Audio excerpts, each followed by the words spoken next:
How to play Spotify on Discord. Hi everyone, this is Kate and welcome back to another video.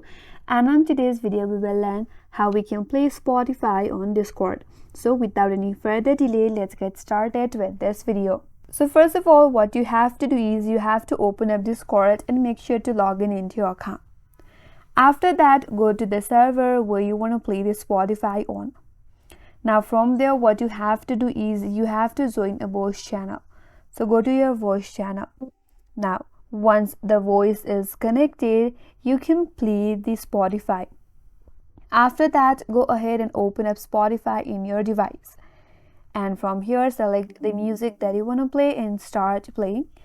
Or if you want to share your screen on Discord while playing the Spotify, what you can do is click on the share your icon option from here, and here open up your Spotify, go to the window. So from here you can select Spotify, but to share audio you have to share or tap or screen instead.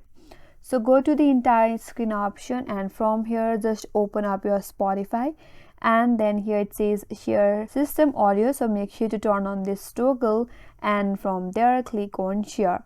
And with that you will be able to play Spotify on Discord.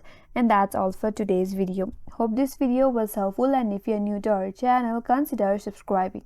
Thanks for watching and stay tuned for more videos.